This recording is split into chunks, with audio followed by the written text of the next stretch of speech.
అందరికీ నమస్కారం. శ్రీ విష్ణు రూపాయ నమః శివాయ. మన భారతీయ సంప్రదాయంలో గణపతి దేవుడి పూజకు చాలా ప్రత్యేకమైన స్థానం ఉంది. ఏదైనా శుభకార్యం మొదలుపెట్టే ముందు మనం వినాయకుడికి పూజ చేస్తాం.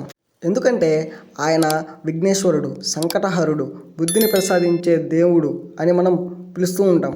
వినాయక చవితి పూజలో భక్తి శ్రద్ధలతో పాటు పూజకు కావాల్సిన సామాగ్రి ముందుగా సిద్ధం చేసుకోవడం చాలా ముఖ్యమైన పని. అందుకే ఈరోజు వీడియోలో గణేష్ యొక్క వినాయక చవితి రోజు చేసే పూజలో మనకు కావాల్సిన పూజా సామాగ్రి లిస్టు ఈ వీడియోలో చెప్పడం జరుగుతుంది.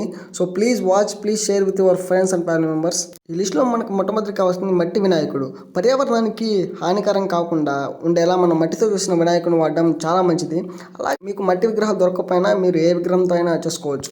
అలాగనే రకరకాల ఫ్లవర్స్, అలాగనే తులసి మాల చాలా ఇంపార్టెంట్ అండి. ఆ విఘ్నేశ్వరుడికి చాలా ఇష్టమైనది. అలాగే మూడో వస్తువు గరిక. ఇది పొలాల గట్టుల మీద అయితే దొరుకుతుందండి. ఇది ఒక 11 కట్టలాగా ఉండేలా కట్టుకోండి. పూజ సమయంలో ఆచమనం కోసం 2 పాత్రలు తీసుకోండి.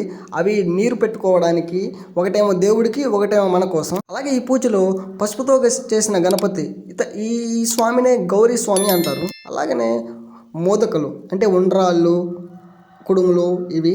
అలాగనే అగరబత్తీలు, ధూపం, గంట, అలాగనే తాంబూలం, అలాగనే ఒక ముఖ్యమైనది వస్త్రం కూడా పెట్టుకోవచ్చండి. ఆ రోజు పెట్టడం వల్ల చాలా మంచిది. అలాగే పూజ కోసం అక్షంతలు, ఈ పూజలో అవసరమైన మరికొన్ని చందనము, కుంకుమ, కొబ్బరికాయ ఇలాంటివి కూడా.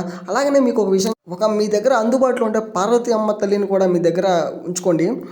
ఆ రోజు పార్వతమ్మకు కూడా మనం పూజ చేయటం వల్ల ఆ విఘ్నేశ్వరుడికి చాలా ఇష్టం. ఎందుకంటే ఆ విఘ్నేశ్వర స్వామి యొక్క తల్లికి పూజతో తనతో పాటు చేసే చాలా ఇష్టం కదా ఎవరికైనా. సో ఆ రోజు ఒకవేళ మీకు దగ్గరలో ఉంటే పెట్టుకోండి, చాలా మంచిది. అమ్మకి అలాంటి పూజలు ఏం అవసరం లేదు. లైక్ గణేష్ స్వామికి ఏం చేసామో అవి సరిపోతాయి. ఇవే ఇక వినాయక చవితికి కావాల్సిన ప్రధాన సామాగ్రి. ఈ చవితి సందర్భంగా మన అందరి ఇళ్లలో విఘ్నేశ్వరుడు ఆ విఘ్నాలను తొలగించి సకల సుఖాలు ఇవ్వాలని కోరుకుంటూ గణపతి పప్ప మోరి. ఒక చిన్న నోట్ అండి, ఈ పూజను ఎలా చేయాలనుకుంటే మీరు నండూరు గారి ఛానల్ను చూడండి, చాలా బాగా చెప్పారు, దాన్ని ఫాలో అవ్వండి. Thank you for watching. Please subscribe.